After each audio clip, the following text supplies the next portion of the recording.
Hello and welcome to this week's edition of Newsgram.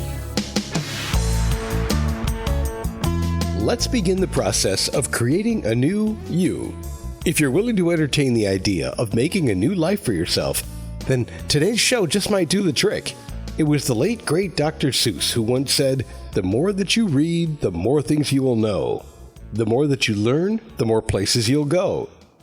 The reading will come later, but the learning part begins right now, because I want to introduce you to Paul W. Naragon, another man who's no stranger to the rhyme.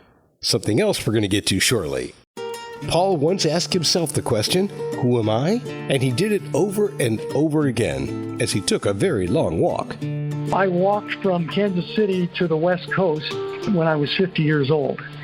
And that kind of started that whole contemplation of thinking, who am I, what's the purpose of life, and what am I doing, and all this kind of stuff. You heard him correctly. He walked from Kansas City to the West Coast. And I did it in the wintertime, too, and I just had a pair of Teva sandals and cotton socks, because you can imagine the heat generated when you walk 15 to 20 miles a day. Now, the heat wasn't the first thing that came to mind, but it's all that time alone that I was worried about. Again, it was Dr. Suess who said, "All alone, whether you like it or not, alone is something you'll be quite a lot." So I guess if walking is what you're determined to do, then you gather your thoughts and the things that you need, and you set off to walking. Godspeed. Indeed. So Paul took a long walk, and he came back with some profound wisdom that he now shares in a series of books. I've written 3 books now. The first one was Gibberrishi's Profound Rhymes. The second one, Gibberrishi's Rhymes to Contemplate. And the third one, While the Gibberishi Rhymes, His Bed Burns. All these focus on basically the same context, and what it does is try to give a very practical application to spiritual ideas about life. And some of that wisdom includes things like this. We need to understand that our actions are based on our thoughts, and if they're not for the well-being of all, and they're only serving a few, that's not being of service to yourself or anyone else, really. I love that. Your attention and intentions determine the flow of your body's life force. Also, part of controlling your thoughts is quieting that inner voice of yours, the one that's constantly chattering away. When you stop the daily chatter that goes on in your head, what you begin to start to realize is that the reason why we are experiencing what we're experiencing is because we're living most of our life based on memory. And so what I've come to realize from that is that a lot of the things that we think we're experiencing, we've already lived through, and it's only because we are stuck on our memory of the past that we think that's what's happening to us. So we're living in the past. Paul has created a series of books to teach spirituality in a fun and easy to remember way, because they're designed on the principles of parsimony.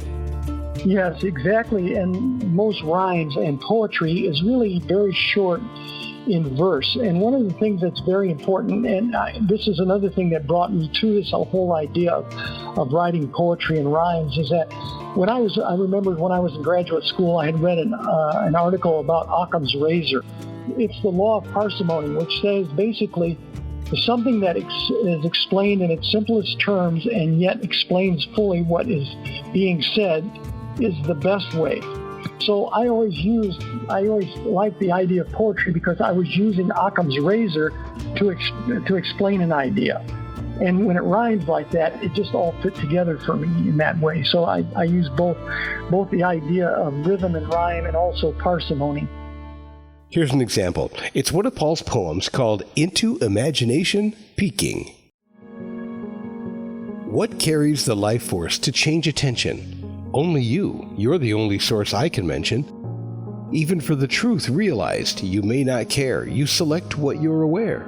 You're both teacher and student.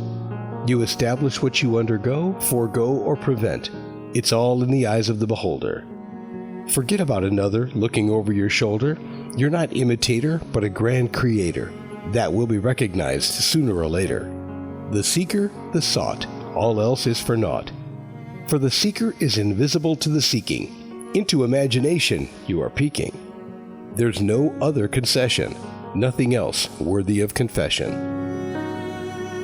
People need to realize that they are the most important person in their life, and how they feel about themselves and the world is what they are showing everybody else by the way they act. So the better people feel about themselves, the more they love themselves, the more they will radiate that energy to themselves and the world, and that will help change them and the world. And they'll be the example to show other people. Refocus your energy and establish a new perspective, one that serves the well-being of all. A different perspective creates a different you. Sounds like a pretty good idea, because after all, if you want to change the world, you have to start with you. One of the Sadhgurus, the perfect masters in India, Ramana Maharshi, once said, attention is what our life is. So whatever we give attention to, and if it's the programming that we give attention to, then the programming is running us. We think we're running the program, but it's really running us. That's really basically what I've learned about life. I think Paul has really hit on something here. He took a very long walk to gain a new perspective on life, and he's sharing it with you. The book is called Gibberrishi's Rhymes to Contemplate, Poetic Verse, Moving You into a New Life, by Paul W. Naragon. And it's online right now at xlibris.com or amazon.com and all the usual places. And, of course, we did add links to the show's description for you. Why not explore some of these concepts written in rhyme? Their soothing, rhythmic style just might open up your mind. And that's it for this edition of Newsgram from webtalkradio.com.